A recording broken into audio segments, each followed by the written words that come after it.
With the success of the last Wrong Era video, I decided to make a part 2. I also want to say thank you guys for almost 1,000 subscribers, and maybe by the time of this video release, I will be at 1,000. I think in today's game, it would have been amazing. I don't know if you could have stopped this guy. The first player I want to mention is a player that was commented under a lot in the last video, and that's Randall Cunningham. If you didn't know, Randall Cunningham was one of the original dual threat quarterbacks. And just like Doug Flutie in the last video, the problem is that he was a quarterback during the 80s and the 90s when the dual threat quarterback wasn't in style, is more of the pocket passer. Not only was Randall Cunningham a dual threat quarterback, he was also black, which if you know during the 80s, it wasn't many black quarterbacks. And this would be a problem early on for Randall Cunningham, and this was even before he got to the NFL. When Cunningham was looking for a college to commit to, he originally wanted to go to USC, but at the time USC didn't want a black quarterback. Since he was from Cali, he wanted to stay close to home, so he decided on UNLV. And with the Rebels, he would put up great stats as he had over 8,000 yards, 59 touchdowns, and just 29 interceptions in his UNLV career. Side note, I did not know this before researching for the video, but he also played punter at UNLV. Cunningham went into the draft and then picked in the second round with the 37th overall pick by the Philadelphia Eagles. In Cunningham's first 2 seasons with the Eagles, it wasn't really nothing to talk about. But from the year of 1987 to 1990, Randall Cunningham would stamp himself as one of the best quarterbacks in the league. In that time frame, Cunningham would throw for over 13,000 yards, 98 touchdowns, and just 56 interceptions. And on the ground, Cunningham would rush for over 2,000 yards and 18 touchdowns.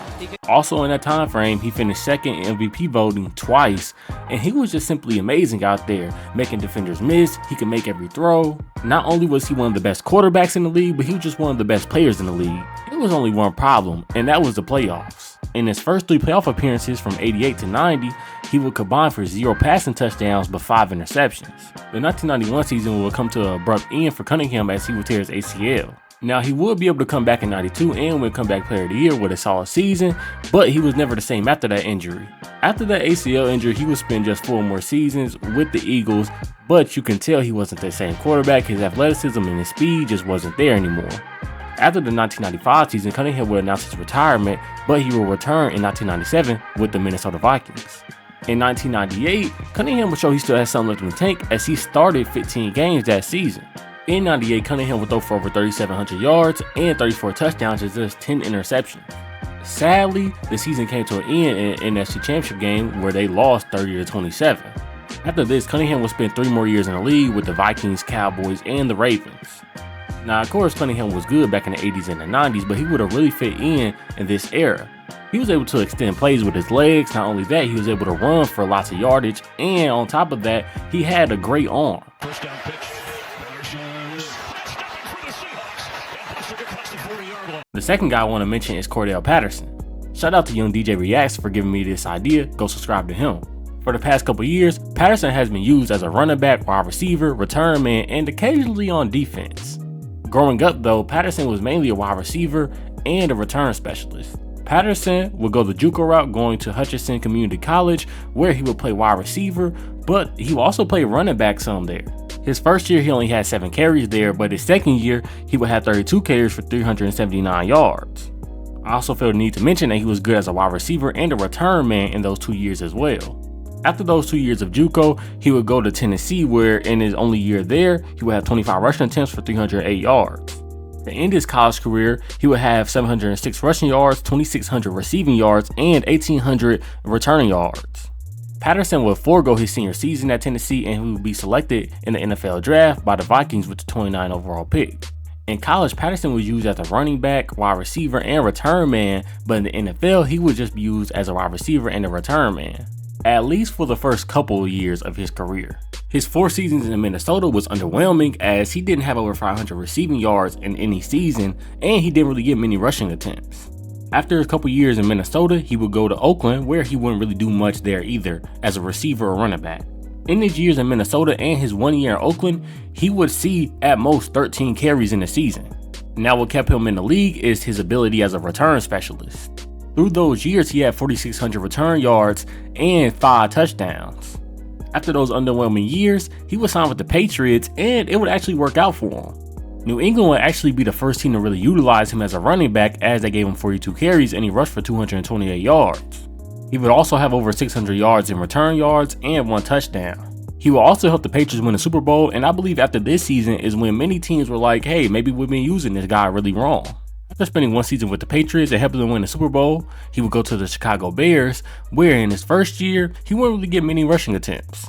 Patterson's second year, he would have 64 rushing attempts and 232 yards. Spending just 2 years in Chicago, he would then move on to Atlanta, where he would basically be moved to a full-time running back and return specialist. His first 2 years on the Falcons, he would have over 290 rushing attempts for 1,300 yards and 14 rushing touchdowns. Now last season, Patterson wasn't really used as a running back because they had Bijan Robinson and Tyler Algier. With Patterson turning 33 this upcoming season, his career is probably finna end really soon due to his age and him playing running back. I believe if Patterson was drafted between 2020 and 2024, he would be used a lot differently to start his career.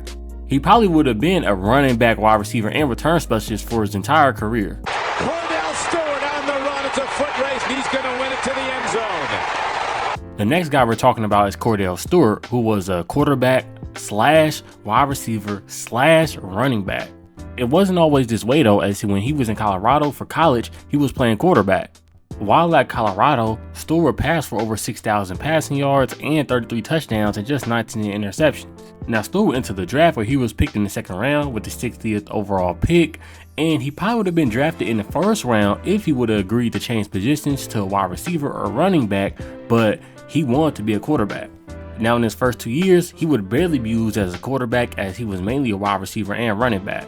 Now the 1997 season was kind of the turning point for Stewart as he would be named the starting quarterback and he would throw for over 3,000 yards and 21 touchdowns. On the downside though, he would have 19 interceptions to go along with those 21 touchdowns, but he would lead the Steelers to an 11-5 record in the AFC Championship game. The season would end for Stewart on a sour note as he would have 3 interceptions in the AFC Championship game and he would have 1 fumble, and the Steelers would lose 24-21. Stewart did not have the same juice in the 98 season as he had 2,500 yards, 11 passing touchdowns, and 18 interceptions, and the Steelers would go 7-9. The 1999 season was similar as the Steelers missed the playoffs again and Stewart threw 10 interceptions to just 6 touchdowns. Stewart wouldn't get the starting quarterback spot back until the 2001 season.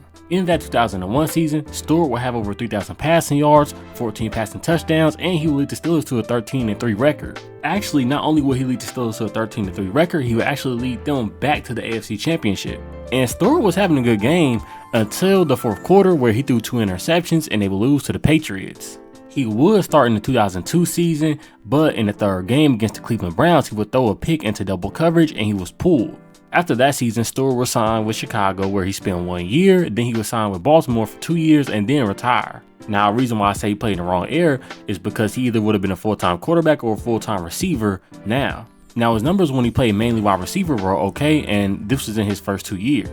In his first year, Stewart would have 17 interceptions for 293 yards, and in his second year, he would have 14 receptions for 235 yards. I don't know if he would have been a quarterback in this era because he was turnover prone, but I think at wide receiver, he would be able to work, and maybe at quarterback, just maybe he'll be able to work, but I do think in this era, he'd have a more defined role. On 3rd and 6, flips it backwards to Barkley, hurdles a man and makes a... The second to last player we're going to talk about is Saquon Barkley.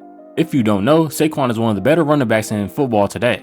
He possesses some great abilities as a running back as he can break multiple tackles, he's very elusive, he can catch the ball. The only problem with Barkley is the fact that he's a running back in the year 2024. Running backs today are seen as replaceable by many franchises. Unless your name is Christian McCaffrey or Derrick Henry, the team that drafted you is probably not paying you a big amount of money, or a team in free agency is probably not paying you a big amount of money. Matter of fact, the team that drafted you is probably drafting a running back a couple years later, and he's probably going to be able to replace you.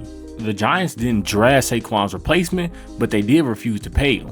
But I also feel like Saquon is in the wrong era because of the amount of carries he gets. Saquon has had over 200 carries basically every season that he's healthy, but compare that to the running backs of the 2000s like LaDainian Tomlinson, Thomas Jones, Tiki Barber, Adrian Peterson, and even Willie Parker had multiple seasons with 300 plus carries.